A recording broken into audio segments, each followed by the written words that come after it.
It's week 4. We are grooving 80s style. Little Genesis or Phil Collins or something like that. Probably Genesis. Dire Straits. Oh, Dire Straits, yeah. Little Duran.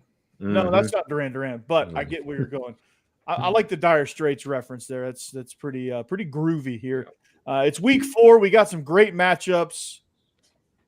Hang on to your seats.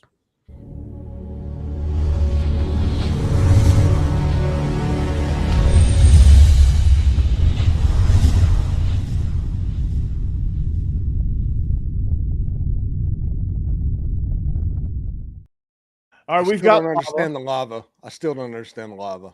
SEC and Pompeii. It's just there. Yeah. The SEC is just erupting with awesomeness. Okay? Yeah. That's what it is. Just like Hammer's Fu Manchu that he's never going to have. So I tell you who ain't, and that's Florida. Oh, he's going to have a Fu Manchu because A&M's beating Texas.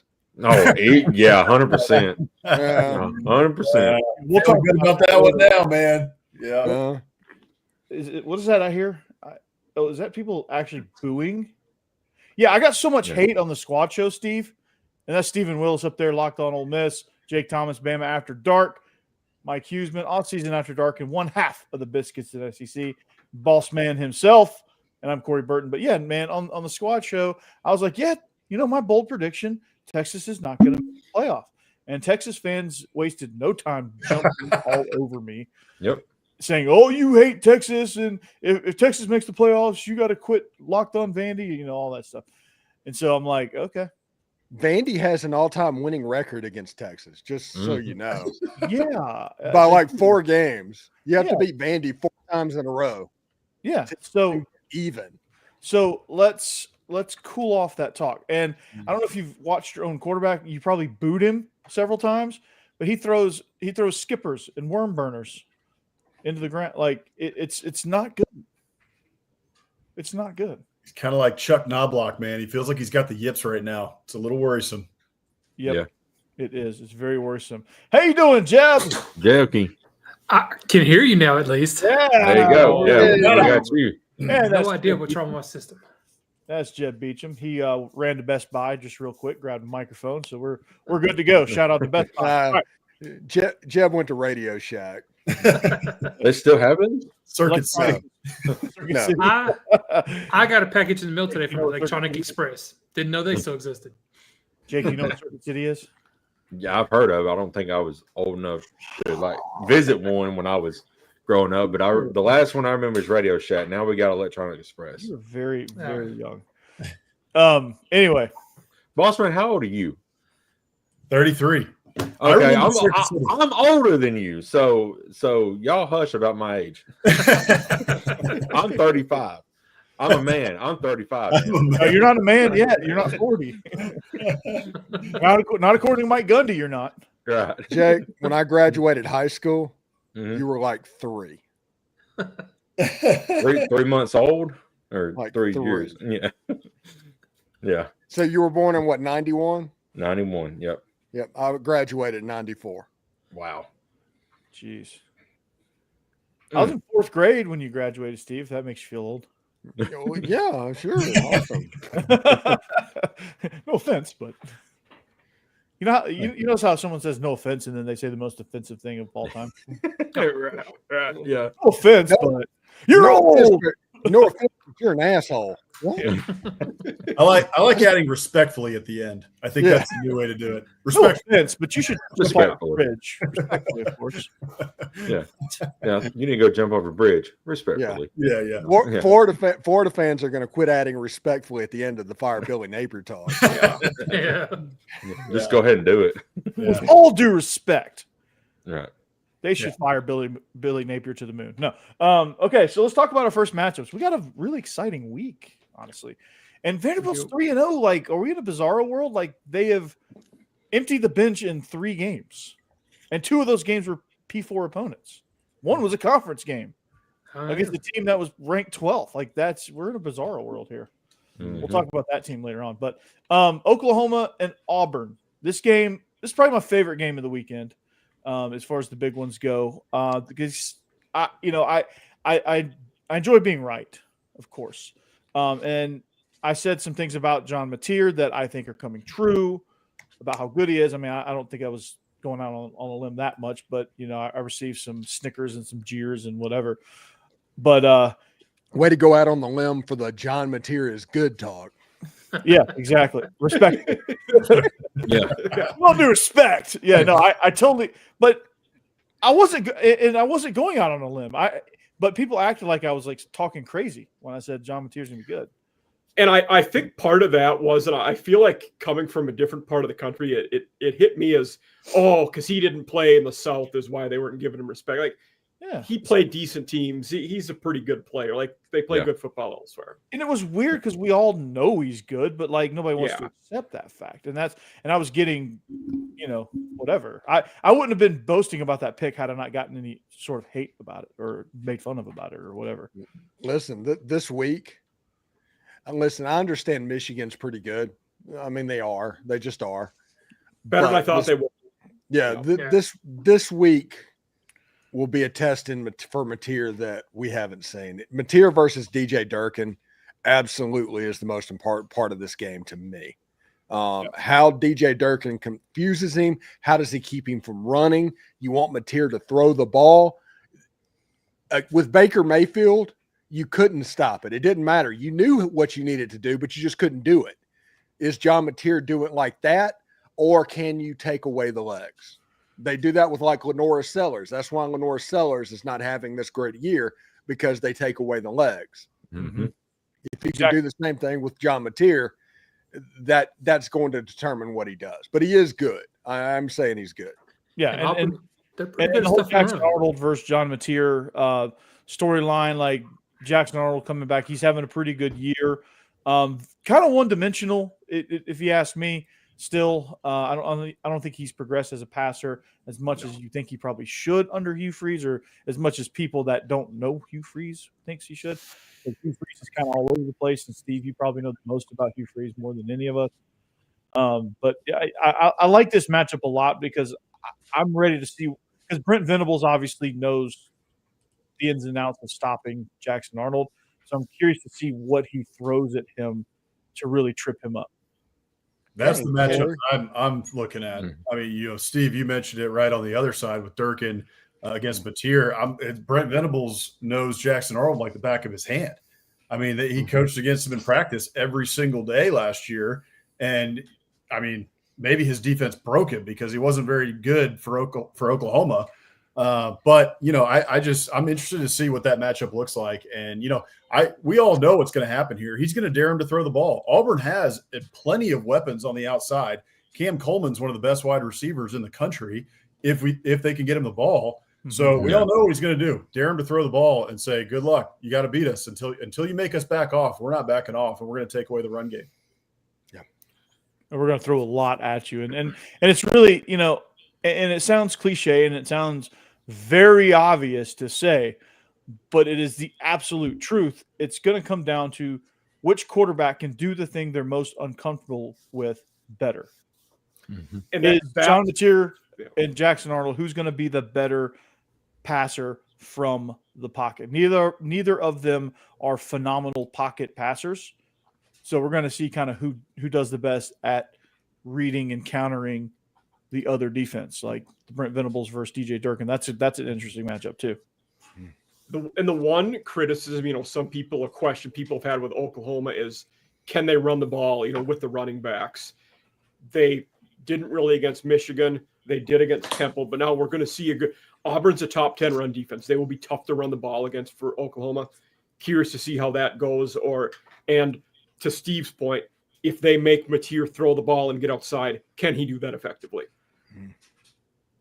Absolutely. Yeah. And Oklahoma's going to have to find ways to get creative with getting Mateer those opportunities and getting him on the edge, creating concepts and creating situations to where he's not in these obvious third and miles type of situations where the defense can pin their ears back. Like, those are the kind of things. And again, it always sounds so obvious, but it's the absolute truth. Mm-hmm. On the flip side, talking about Venables defensively against Jackson Arnold, do you almost tell your team to sell out the run and stop the run and force him to beat you with his arms, since he hasn't shown that yet. I would. Yeah, exactly. That's what I would do. I would press. I would put 8 men in the box and dare him to throw it. And I would empty the play sheet of cover 0 pressures. Right. Absolutely. Mm-hmm.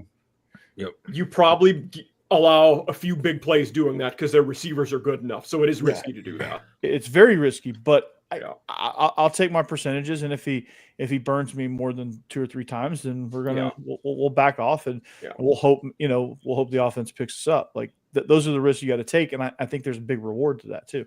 Especially if Oklahoma gets off to a fast start. If Oklahoma's able to get up, 7, 14, nothing, something like that, that's when cover 0, baby. Let's send the house, because again, we're going to play our percentages.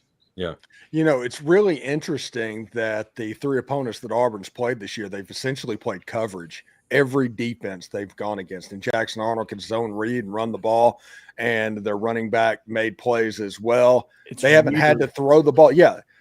If Oklahoma decides we're going to take away the run, we feel like our corners are going to be all right in press man coverage, and we're going to take that away. What does Auburn's offense look like? Because I'm going to be honest. Brent Venables can't lose this game. Yeah. He can't. You can't go through what you went through with Jackson Arnold a year ago. Let him go to another SEC school and then let him come up to your house and beat you. Yeah. Right. So he's got to take away what they do best. And how Dave Aranda didn't do that is beyond me. I guess he was too busy thinking about tossing midgets through the wall or something. I don't know. But they just got outmanned in the trenches. Oklahoma was just so much better on both sides of the line, I think. You mean Auburn? Or Auburn. Yeah, sorry, Auburn. Yeah. Yeah, but 3-man rushes dropping 8. You were always going to lose on the line. Yeah, and whenever the best defensive lineman for Baylor got injured like 3 plays into the game, that was a game changer of what went on. But I'm not convinced that Baylor's any good, if we're going to be honest about it. I think Sawyer Robertson is good, but Baylor as a whole, I don't know. Last year might have been fool's gold. I think they're a good skill team. I don't think they're good on either side of the line. Yeah. Kind of like the Gamecocks. We'll get to them. That's the next game. That's the next. All right, let's make a pick then. Oklahoma, Auburn. Let's dive in. Steve, start us out. I'm going to go with Oklahoma because the game is at home. It's a narrow score line at 4.5 points. Oklahoma's favored. I think they're going to win by a touchdown. I see a 24-17 type game. I think Venables is going to suffocate Auburn's offense and actually be up 2 scores, and Auburn's going to pull it within 1 score in the 4th quarter. But give me the Sooners. All right, boss man. Yeah, I think this one's going to be close too. I said it at the outset here. The Brent Venables against Jackson Arnold, I just think he's got the upper hand in that matchup, and I think he's going to frustrate Jackson Arnold for most of the night in this Auburn offense. I don't think we've seen enough from Auburn yet to really think that they can beat a team like Oklahoma. Oklahoma has shown a lot more. I mean, we saw them against Michigan. John Mateer has looked really good. This Oklahoma team looks like they're for real. Auburn played well in that opener against Baylor. You have to like what you saw there. I'm with you guys. I think Baylor's probably kind of middling. I don't think they're the top tier of the Big 12 this year when it's all said and done. But overall, I just think with this narrow score line, Steve, like you mentioned, 4.5, it's Oklahoma at home. I just think Brent Venables has the upper hand in this matchup here against Jackson Arnold. And I like John Mateer to have another solid game. So I think this one is probably like a 10-point win at the end of the day for Oklahoma. They probably pull away late in the 4th quarter. All right, Hammer. I'm picking Auburn. You can't convince me otherwise. I'm picking Auburn, War Eagle. I'm telling. Hey, if Texas A&M wins the game against Texas, that is coming back. And right now, after this past weekend, that looks so possible. Hell yeah, brother. Yeah. Well, I'll tell you this, that will be right after his wedding. So they will be soon to go on their honeymoon. So I will make him do it right before he goes on his honeymoon. That would be awesome. Oh my gosh. Hey, as long as he doesn't have it at the wedding, she can't complain. That's right. Right. That's right. Setting up to be epic, dude. So yeah, I'm picking Oklahoma. Honestly, I'm rolling with Brent Venables here. I just think he's just the more veteran defensive mind, and I think he's going to cause more problems for Jackson Arnold than DJ Durkin will for John Mateer, and that'll be the difference in the game. Oklahoma will do a couple of things better, and they'll end up coming out on the winning side of this thing. So, Jeb. No, I'm with y'all. In my opinion, if both teams are focused on stopping the run, especially the quarterback run, and forcing the quarterbacks to be a little more one-dimensional, I just trust John Mateer a lot more than I do Arnold. So I'm going to go with Oklahoma as well. Mike? Sooners for me. In this one, margins are fine. I don't have a lot of faith in this one, but I'm going the home team. Well, with the spread, less than a touchdown like this, I like them to be able to throw the ball. What worries me is Auburn's better on the line. Sorry, but I'm going Oklahoma. Jake. Yeah, I'm going Oklahoma here, and for both teams, really, the quarterbacks are going to have to get going, passing the ball a little bit. Mateer's done all right. Jackson Arnold's done okay, but if you look at around the conference at teams who's really passing the ball really well right now, Taylor Green's got 10 touchdown passes right now. Marcel Reed's got 9. So, the quarterback's going to get going in order to sustain some kind of, ability to win in this conference and moving forward. But right now, if I had to take a quarterback to lead me to victory, it's going to be John Mateer. So give me Oklahoma here. Yeah. All right. The thing on the comments is mentioned Zach Blackerby. One of the GOAT nicknames of all time is Zach Yapperby. Yeah. Fantastic. Yeah. And Steve, you were best dressed, man. Yeah, seriously. Yeah. Oh, nice. Congratulations. Nice. Yeah, somebody just commented on the SEC Squad show that I was the best dressed, and it got a like, and it wasn't even me. Oh, wow. Yeah. It's going to get 2 likes. Yeah. Maybe. That's So, man, that's awesome. Speaking of awesome, well, it's not really for Florida, but Miami takes on the Gators of Florida. Billy Napier, his seat's got to be if it's not red hot, it's getting there. He probably can't even sit in that seat right now. It's so hot. It's like instead of the floor is lava, it's like everything's lava. He is. It's basically Pompeii in games. Yeah, he's on a little pebble, just standing on it, just holding on for dear life at the moment. Yeah. What you didn't know is our intro was actually filmed in Billy Napier's office. That's the logo in the office. So, yeah, this game's and with all of that being said, this is probably the game you don't want to be playing in that scenario. Because Miami is finally good, and not just good. They're finally we're talking about them as being one of the best in the country. We're in awe of Miami right now. Carson Beck is having himself a year, which I didn't know if his elbow was going to be still intact, but obviously it is, and he's having a great year. He doesn't have a girlfriend, so that's positive for him. But they're rolling, dude, and that's they look like the anti Mario Cristobal team. And they're just good and solid all around. And then you got Florida, who, as Brandon Olson said from Locked On Gators, they have a playoff roster, but everything else is to be more to be desired. Yeah, one thing. Were we also saying this about Miami last year, though? They won their first 9 games, then they somehow pissed it away and didn't go to the playoffs. Well, they just ran into Buster. And if they run into Buster again, the same thing's going to happen again. But they went to Syracuse and allowed 40 in that game. It was fool's gold last year, Mike, because they had to they were back and forth with a very bad Virginia Tech team and had to win several last-minute games that they had no business being in those type of games with. They haven't done that really this year. They've taken care of business, so it's a different feel. I agree. It does feel. I 100% agree. It feels different. I was just I get the point, and it's a very valid point because that's kind of how Mario Cristobal teams operate. Yeah, but it is not factual this year, at least up to this point. Now, if they struggle with Florida, those doubts might creep back in. But I just have a hard time believing they're going to struggle against Florida. Yeah, by the way, I know Carson Beck's having a solid year so far.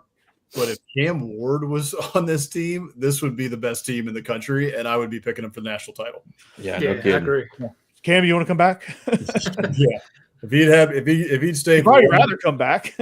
Saints are pretty bad.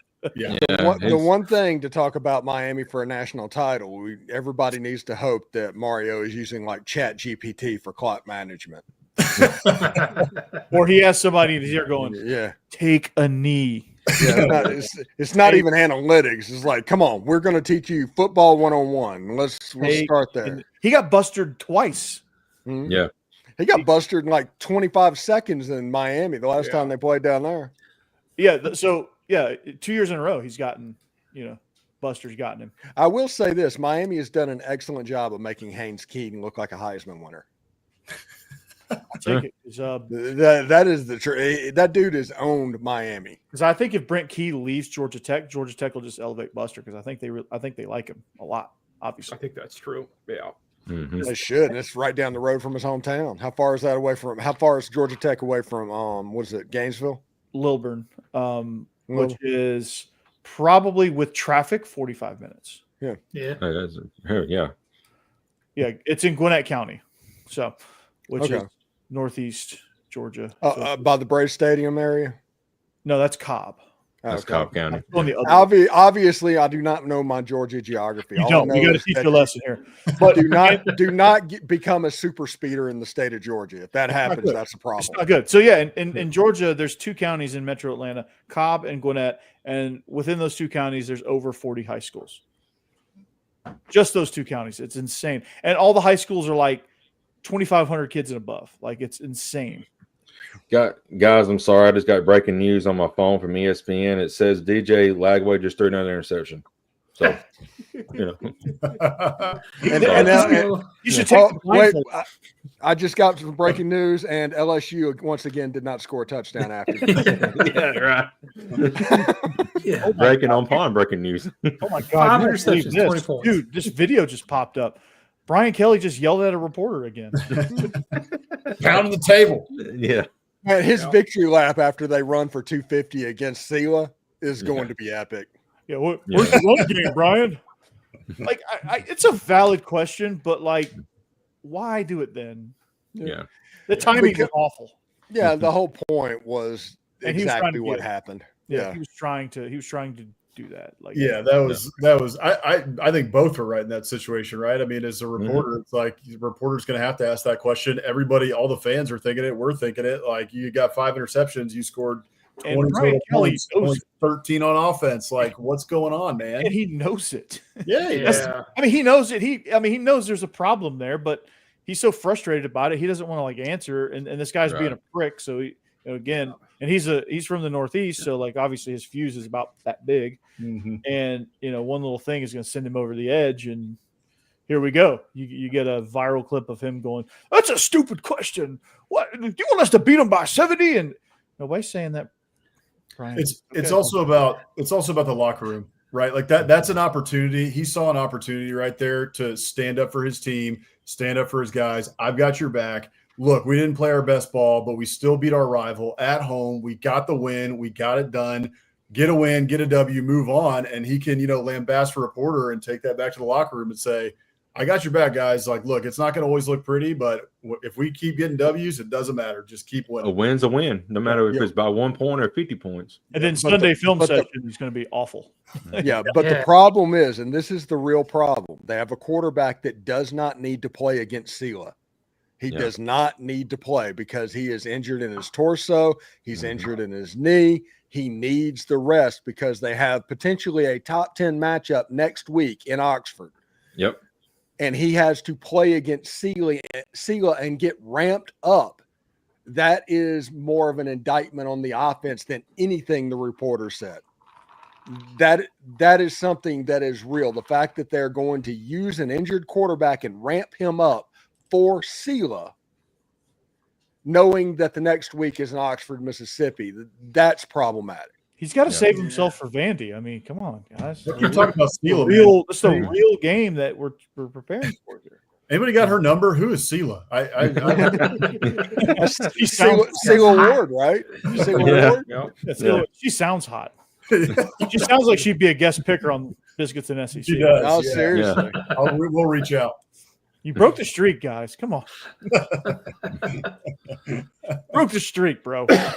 But Cruz is good. I like Cruz. He's very. No offense to Cruz. He's good entertainment on X. Oh yeah, no doubt. Yeah, no offense, but he sucks. Yeah. Yeah. I look forward to the one every week that he does. Puts it out on Monday about feelings of the fan base. It's always a good movie clip or something from for each one. Yeah. No, Cruz is great, and he was good on the pick. So I'm not hating on you, Cruz. I'm just having a little fun. But this going back to this game, I don't know how we got to this tangent, but sorry, off the rails. Because we go off the rails. This is ADHD personified in the podcast. But Florida, do they have any shot? Let's make a pick here. And Jake, I'll start with you. Does Florida have any shot? Unless they get hopped up and maybe last year they got behind, there's rumors of Billy Napier getting fired, and they got pumped up and won out, after that. So if those rumors is coming back that he's on the hot seat again, he could be fired, then they could get up and play hard. But I just don't see any way that they win, this game versus Miami. Jeb? I don't know. Florida has lots of talent. Obviously, they could just play outstanding and win the game. It could happen. It could, but I can't make the pick based off what might happen in some wild fantasy world. Right now, I'm just doing it off based on what we've seen so far. And so far, we've been impressed with Miami by a lot. We've been very disappointed in Florida and how they've played. How could you – and the line's not even that big. 8.5 is not a huge line. How could you pick anyone but Miami in this game? I just don't understand it. One thing that's interesting that we probably need to keep an eye on is, does DJ Lagway shut it down if they lose to Miami? Because it's only been 4 games. He can keep a red shirt. Does DJ Lagway shut it down and transfer out? Because if Florida loses to Miami like we all think they're going to lose to Miami, Billy Napier may not have a job on Sunday. Yeah. And if Billy Napier doesn't have a job on Sunday, you're not going to have DJ Lagway. Yeah. Maybe they'll trade with UCLA. Florida can have Nico. That would be hilarious. That would be really funny. Because that worked for us to trade with him. I'm just saying. You got Aguilar. Yeah. So that's an interesting point, because I think if they lose a hard-fought game, I think Billy Napier's coming back. I still think it's just hot, but I think they're not going to fire him right away. If they go out, if they go out and just get stapled to the wall, it's going to be, it's going to be bad. Which could easily happen. Yeah, that could easily happen. They could get their books knocked out of their hands, shoved in the locker, and given a wedgie and a swirly, and that would be totally. I just went to all the '80s movies references, by the way. So that could totally happen, and Billy Napier could be gone. And to me, I think if Billy Napier, if somehow they go on some sort of run and he survives this season as the Florida head coach, which is highly unlikely, but if there's a scenario in which they keep him on as a head coach, he has to give up play calling. He has to. He is ruining it because he can't do both. Do y'all remember when Billy Napier?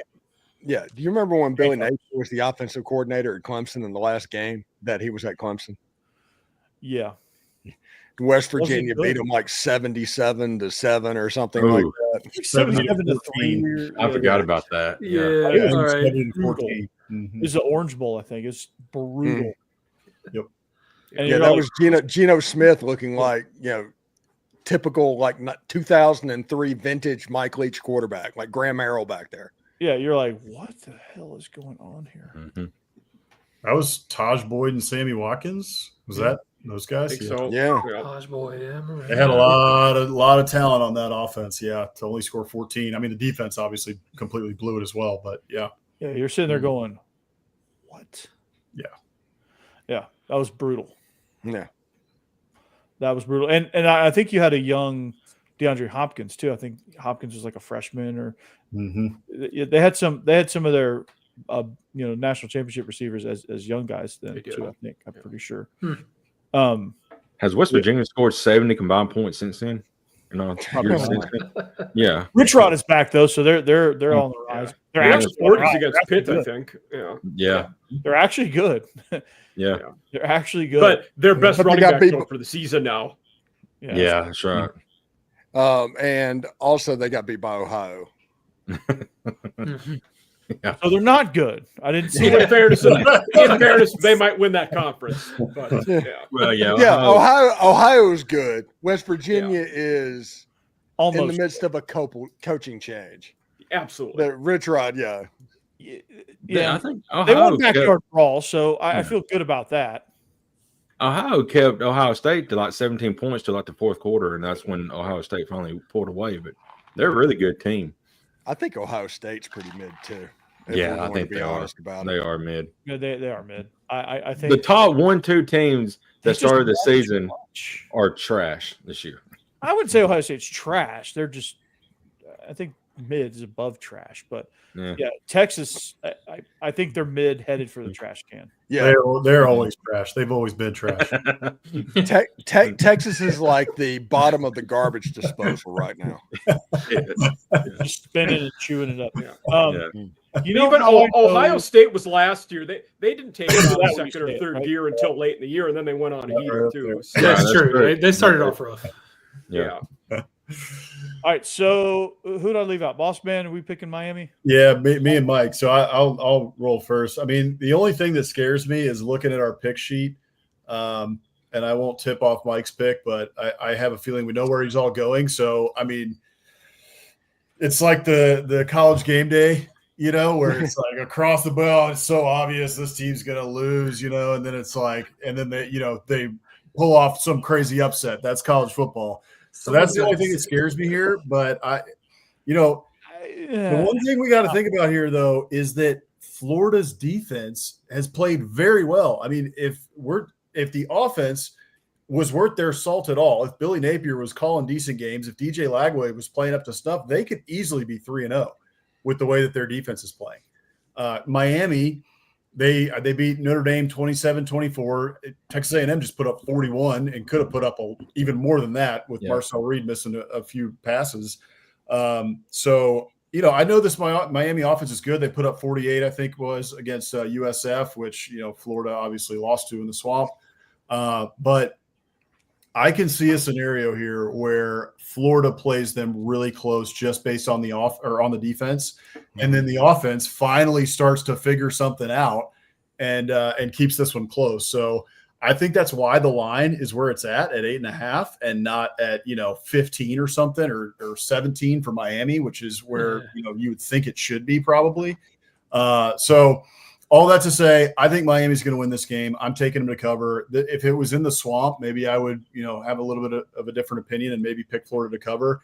But this team has looked so lost through 3 weeks. And Billy Napier, I mean, he's the Jimbo Fisher right now of, the current day because he's refusing to give up play calling. And from a CEO standpoint, he's done a decent job, it seems like, on the CEO level of stuff. But for him to be continually in the offense, it's taking away from everything else, and it's not working out well. So I got to take Miami in this game. They just look like a much better team, much better coach right now. So it seems like an obvious pick. I will say this: Florida's path is if a close game in the fourth quarter. Yep. Because Miami has not proven at all that they can close out a tight game. Now, if it's a blowout, I think Miami has a chance to go. They're the most likely to blow out the game. But if it's a one-score game with 7 minutes to go and Florida has the ball, does anybody here think that Florida's not about to score? Right. It's going to get shaky for Mario Cristobal in Yeah. that scenario. I totally agree with that too. The line is at 3.5 now. Oh, according to Vegas. So I'm definitely hammering Miami on that. Yeah, hammer Miami on that 100%. Just a second. I'm going to go into our friends at FanDuel. Yeah, I saw one that said 9.5, so I would be surprised if it's that low. But I'm also going to check the stats and see if they're setting a trap. It could be. Go ahead and pick yours, Mike. All right, Mike, make your pick. 3.5, 9.5, 16.5. Green Jack. 16.5. My pick would be a lot different. I will say that. Right. Yeah. For me, when this dropped, like I wanted to be the contrarian and go Florida. I can't do it though. Like in diving into this one, both of these run defenses are top 20 in the country, which tells me who's going to throw better. I have zero faith Florida can throw the ball without turning it over. And Miami, one thing they did well against Notre Dame was they blitzed really well. I think they can get to Lagway doing that, and I like the Canes in this one. The line is 8.5, by the way. Okay. But there's 83% of the money and 83% of the bets on Miami. And the line's not moving. Okay. So that is probably why it shifted. I think they are actually setting a trap in this game, and they think it's going to be a closer game than 8.5. Interesting. All right, last one. Mike, I'll start with you on this analysis. South Carolina, Mizzou with Bo Pribula. Surprising people. Like, they're electric. I mean, have they really played anybody? I don't know if they have. Really. Kansas is good. Maybe Kansas. Yeah. So Kansas. All right. But they scored bunches of points, and they've put up. Oh, they're legit. Yeah, they put up boodles of yards, so they are legit. South Carolina, a lot to be desired. They have the roster. They have Nick Harbor, which I am baffled that they didn't try to go over even with Luke Doty.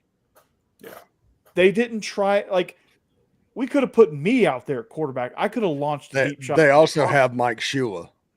Yeah, I know that, and that's the problem. But like, it's criminal that they didn't try that, even with LaNorris Sellers in the game. Like, they never went over the top to Nick Harbor, who, I don't know, 6'5", 240, runs a 4.3.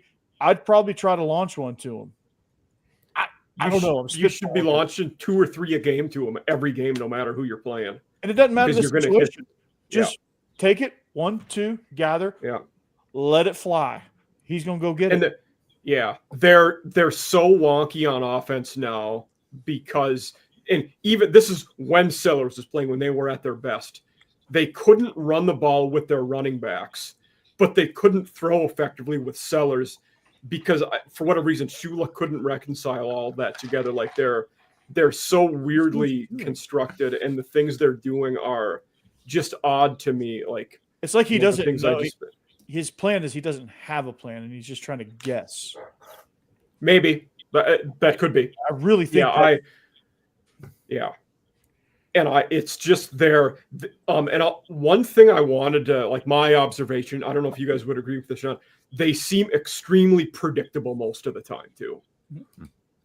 That's because you don't know what you're doing, and you're looking at you're staring at a sheet that's a freaking Cheesecake Factory menu, and like, you have these situations, and you're a robot.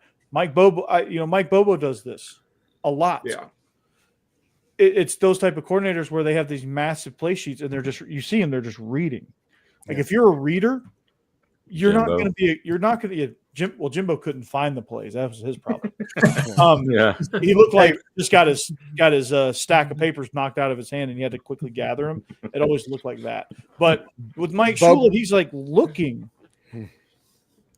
Buster watches the game, and he'll jot down notes between series, but like, when they show a shot of him, he is looking at the game and he is calling it.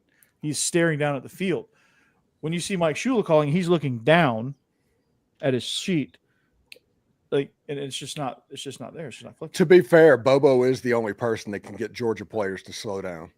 Yeah, I'm sorry. That up on a T for you, Steve. There you go. Yeah. Well, but it does sound like Sellers is probable to play. Today, the news is he's trending towards playing. Okay. He still hasn't been convincing. He's not throwing the ball well, other than, there was the deep shot against Vatek. And that first series, he was in a rhythm. Austin Simmons got taken off the injury report entirely on Thursday. And on Friday, he wasn't there either. And once he got into the game, he had to go in, and whenever Trinidad Chambliss cut his thumb open, and he came in for like 4 plays, and you could tell it's like, oh man, he's not ready to play. Yeah. He should not be out there, and he re-aggravated the injury, the whole 9 yards. So I hate to hear that. Yeah. But like, for Mizzou, this game, like I think Mizzou is going to do a lot of what Vanderbilt did. Like I think Perbula is going to just overwhelm this defense, who's going to be on the field a lot. And I just don't see an avenue where Carolina is going to have they're reeling right now. They're absolutely reeling. So to me, I like if Clayton White can figure out how to stop the bleeding and shut down and frustrate Bo Perbula and not let him run rampant. Yeah, the Gamecocks avenue to win this, turn this into a rock fight. Yeah, basically, they need to turn it into a rock fight. They need to figure out. I don't care who's the quarterback. I don't care if you go get the drunk dude in the front row that's screaming at you. Just go get him to launch as hard and far as he can, and let Nick Harbor go run up under it. You gotta take some shots. I don't care who your quarterback is. You have to take shots. Agreed. Yep. And that Speaking of which, slightly related, Drew Aller was 16 of 29 for 200 yards with a touchdown and a pick last week against Villanova. Oof. Perfect game for a Penn State quarterback. Yeah, my gosh. And speaking about Bo Perbula, it's like, good gosh, James Franklin, they've been bitching about the wide receivers for the last couple of years. And you got Trey Wallace catching 100 yards a game at Ole Miss. Mm-hmm. And Drew Allers, they're doing, no matter who the wide receiver is, it's exactly the same production. It might be Drew Aller. Mm. It's not Drew Aller, Steve. It's the receivers, okay? It's the receivers. Franklin ruined so many. There were a bunch of good coordinators that washed out after a year or two with him, though. He killed more old coordinators than anybody. Yeah, he hasn't been right since he was at Vandy offensively. I don't think. I think Jordan Rodgers was the last really good quarterback that he had. Yeah. Trace McSorley? No. It's tough to say he's not better than Rodgers, though. I don't know. Rodgers won 9 games at Vanderbilt. That is I also remember true. being impressed with him. Well, That is also true. I think we can have two truths here. I don't think either one of them is alive. McSorley was his best quarterback. Of course, Jordan Rodgers had Jordan Matthews, which that was a cheat code to begin with. Yeah, right. That was electric. And I think Jordan Matthews is trying to join the coaching staff at Vanderbilt, by the way. Mm-hmm. Which would be interesting. Yeah, Ole Miss added Dante Moncrief to replace them. There's a name I haven't heard in a while. Mm-hmm. Yeah. Did you guys know? Mike, you might know this name. Steve, you definitely know this name because he was like a massive recruit when you and I were desk neighbors. Nate Shieldhouse.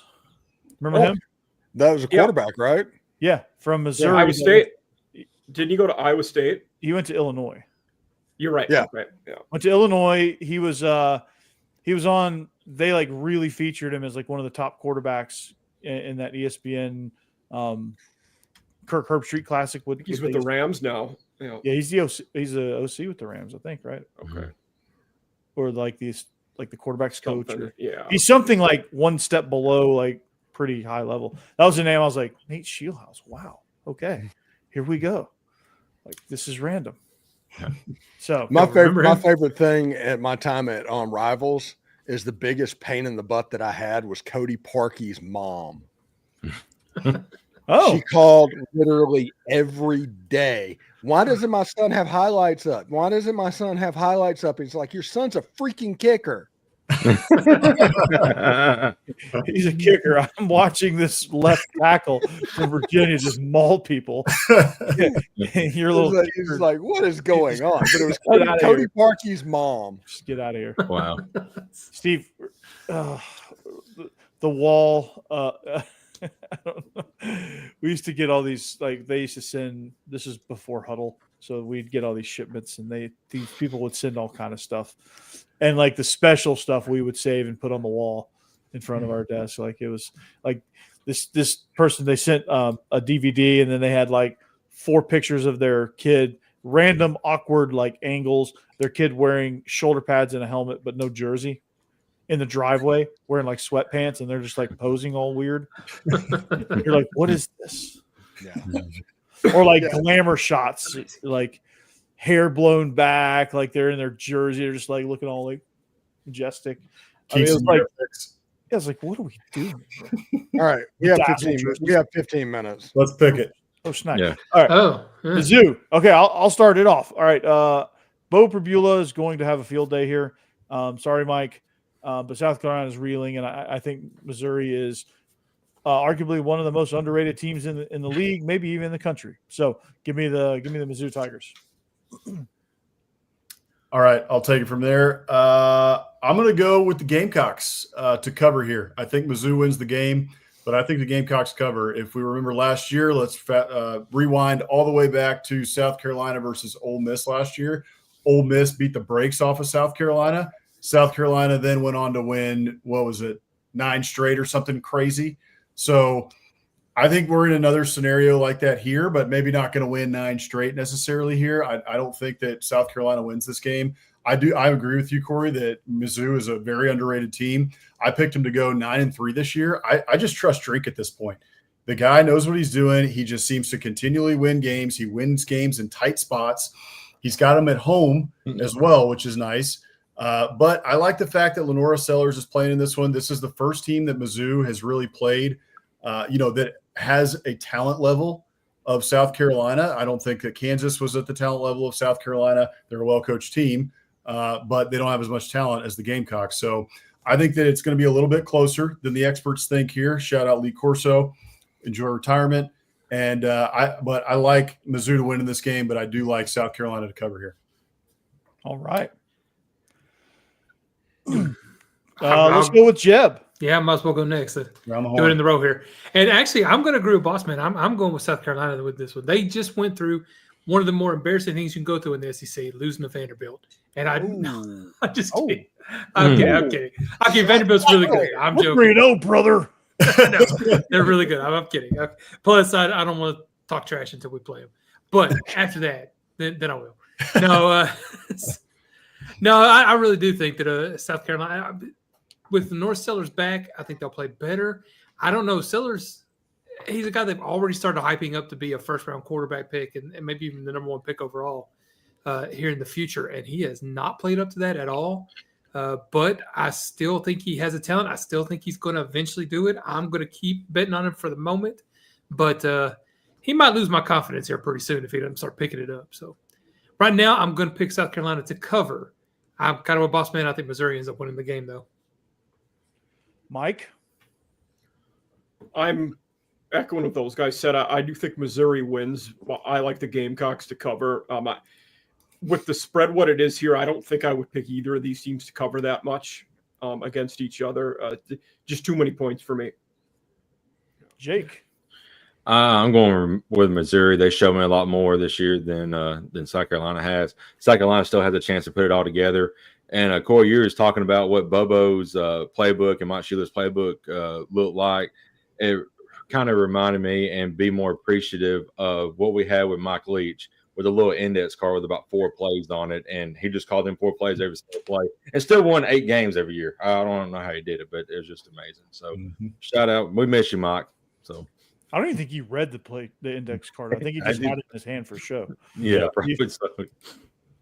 So one name that hasn't been mentioned in this whole thing is Ahmad Hardy.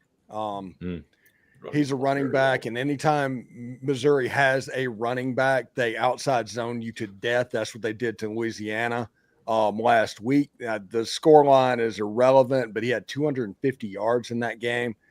I think that mixed that with Bo Perbula, him running and throwing the ball, Missouri's they're going to roll, honestly. I think Missouri and Ole Miss are probably the 2 most underrated teams in the entire conference. And Missouri right now is very much ahead of Ole Miss. Missouri's at the point where they're right on the cusp of being scary. So give me the Missouri Tigers. The last 2 games, Missouri's had 2 guys run over 100 yards. Man. All right. So Trust Drink, baby. there you go. All right, let's get into the rest of our picks. All right. The most important game, SELA. No, we're all rolling LSU on that one. Texas.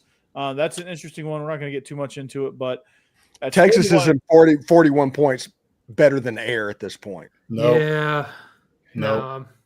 Yeah, with Corey and Cassie. I'm starting to kind of regret that. It's not good. That might be my Longo special, man. Yeah, I mean, they have the Sam talent to do it. They just have not done it. Sam Houston's pretty bad, so I'm gonna take a chance. All right, UAB Tennessee, the Trent Dilfer special. All of us except for Becky and Mike are on Tennessee. And then me and Becky were the only two on Florida State too, by the way, just for reference. Becky picks against those big spreads, so I understand where she's coming from. It's so many points. She's the only one over 30 wins in the pick'em so far. So. Yeah, picking against the spread has worked out. You can all are out. Two teams that are running the ball so much, I'm not taking that big of a spread. For some reason, I have linked up and I guess I followed a bunch of UAB fans because I get a lot of their tweets, and a lot of them want Trent Dilfer fired like yesterday. So I think there is rocky ground there at UAB right now. I think they will blow out. So, and I will admit, as good as Tennessee is at scoring, they probably will not play Aguilar through more than the first half. So it might not be that big of a spread. I hope so. But we'll see. Maybe they get up by 42 early and then just kind of coast. But anyway, give the young guys a chance. Steve. Yeah, you was talking about. You said you and Corey picked Texas against Sam Houston. Cass. That's what we was talking about. Yeah. What'd you say about me? Yeah. What? Jake. All right, Steve. Ole Miss Tulane. Tulane had a really cool graphic. I must say. Yeah. But, it's really cool. I mean, for obvious reasons, you can't like it, but you can actually appreciate it. But it looks like I'll say this without giving away everybody's pick. This is one of our blue games, but we're all unanimous on Ole Miss. Steve, why are we all unanimous on Ole Miss? This is actually a good matchup for Ole Miss. I mean, Tulane is good. Tulane is potentially the top G5 candidate to make the college football playoff this year. They are really good. They are. Yeah. So don't hear me say they're not. But Tulane in run defense this year gave up 6 yards per carry to Duke. Now they blew out Duke, but Duke low-key sucks this year anyway. And they also gave up 190 or 200 yards or something like that to South Alabama.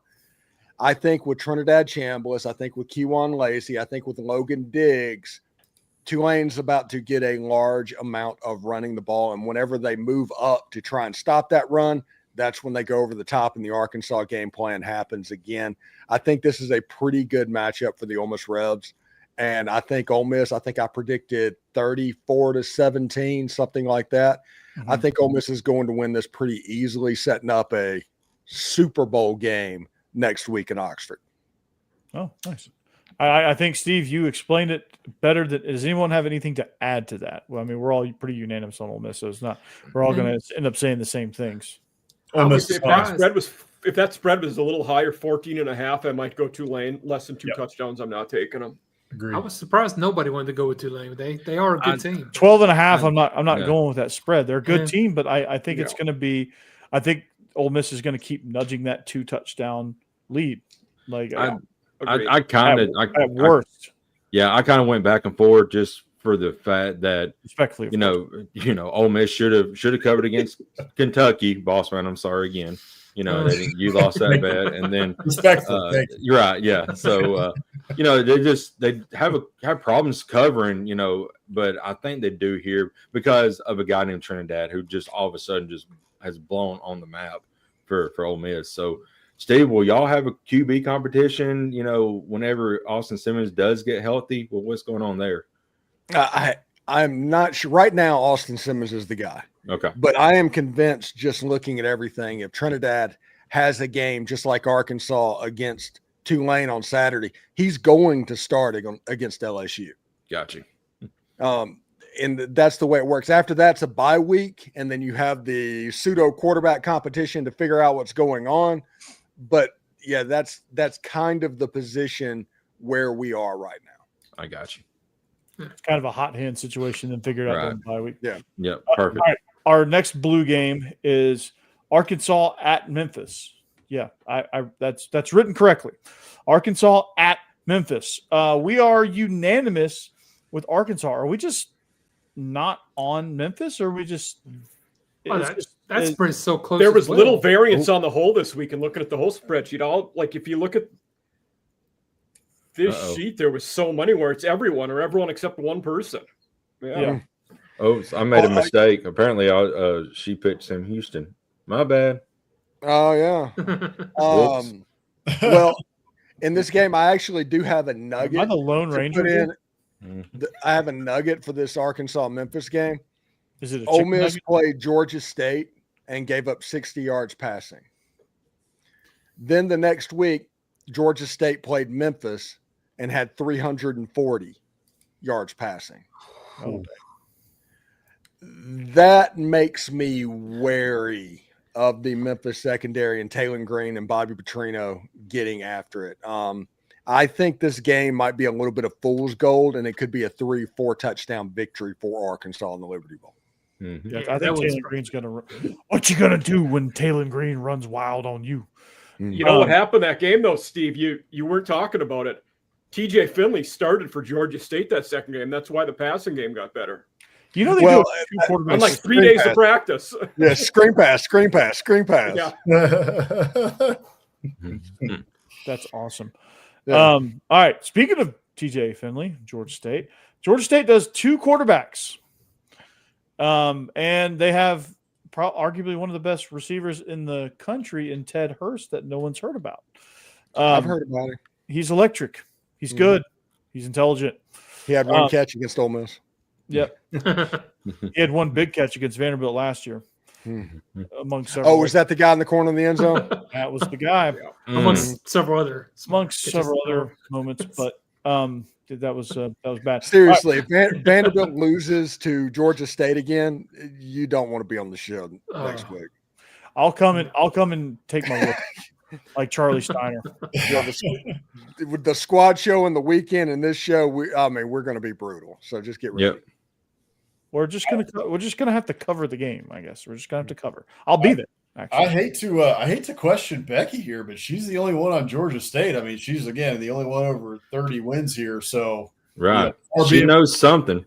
She picks against those big spreads. I'm sorry. Yeah, Vandy up favored by 27.5. I mean, it's kind of hard to say. Well, okay, that's a problem. As a person who grew up in Tennessee, that doesn't sound right. Sure, I've definitely gone against my rule of picking against big spreads this week with picking Tennessee over UAB and picking Vandy over Georgia State. But for this one, I'm looking at recent history. The last 2 games, this Vanderbilt team looks different. I mean, they are really well coached. Pavia has that offense running on all cylinders. They covered a 40-pointer against Charleston Southern, which that's what I'm saying. They did that too because they like to play with their food. They're just rolling, man. It's hard to pick against them right now. And hey, I picked Vandy to go 4-8 this year. They're already showing me. So far be it for me at this point to pick against the Vanderbilt Commodores. They're going to be 5-0 going to Alabama, and that's not a slam dunk that Alabama's going to win that game. Not anymore right now, dang. Physical up front, like that's what people are missing. Like this is the most physical and physically dominant Vanderbilt teams that I think I've ever seen, even under Jim, whatever the hell that guy's name is, James Franklin. If they're 5-0 going into that Alabama game, social media, it is going to be that clip of "You're next, Alabama" all week, just on repeat, and I'm going to be retweeting every one of them. Get Corey up to 1,000 subscribers on Locked On Vandy. By the way, I'm only 130. I'm 134 away. Nice, but by the way, I know she's asleep, Steve, but we got to give the voice of God credit. I mean, she is dominating us right now. Yeah. It's not a sarcastic statement. No. It's not sarcastic this time. I mean,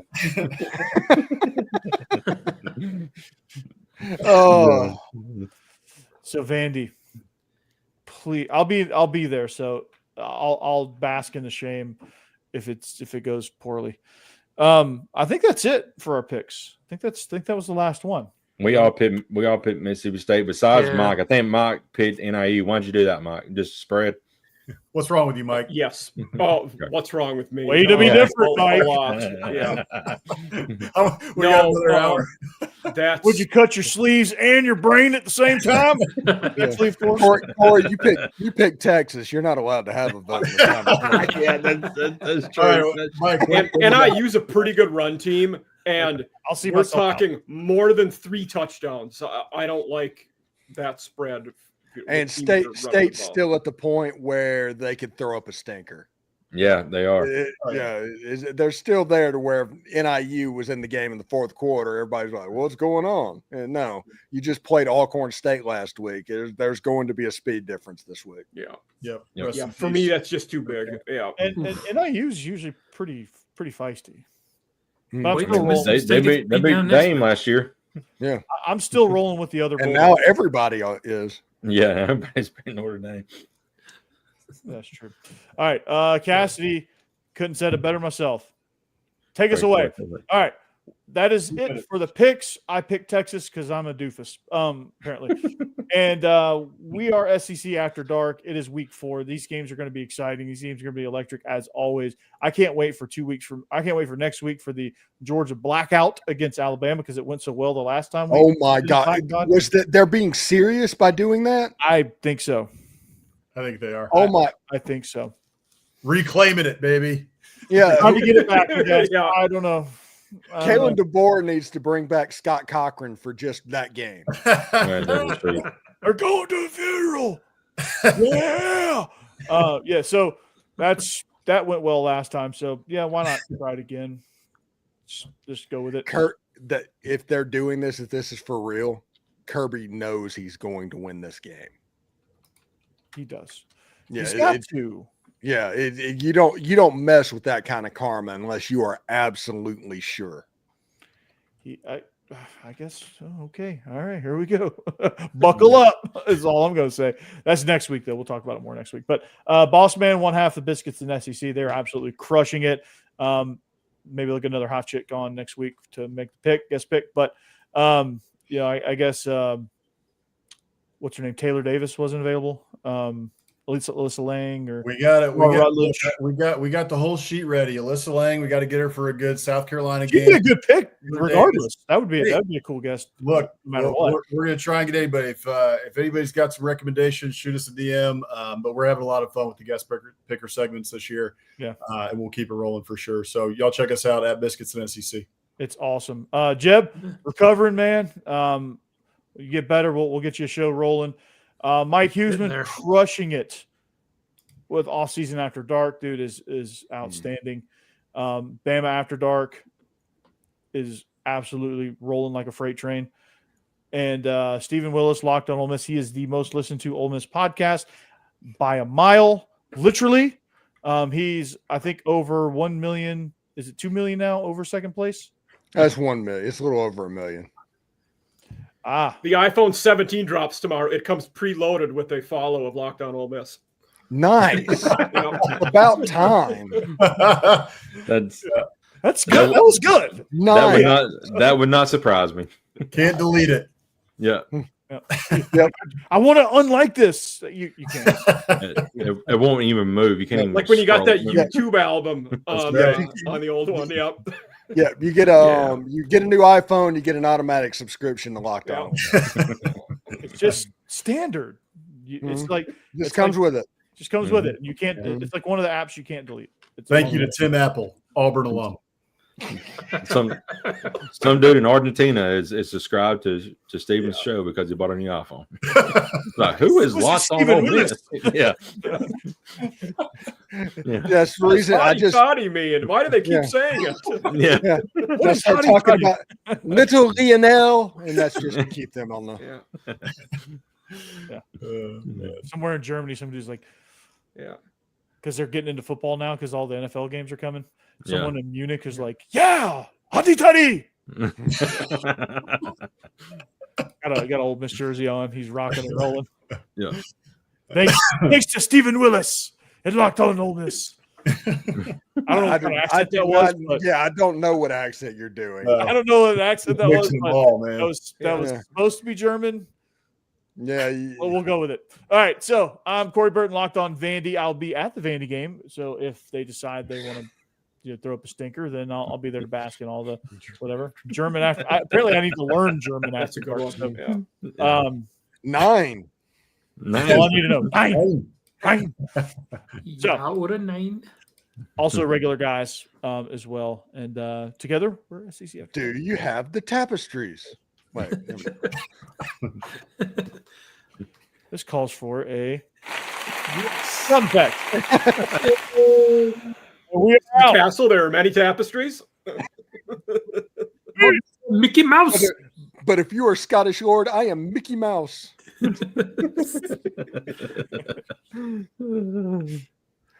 Oh. Oh, beautiful. I don't think it ended. I think we're still live.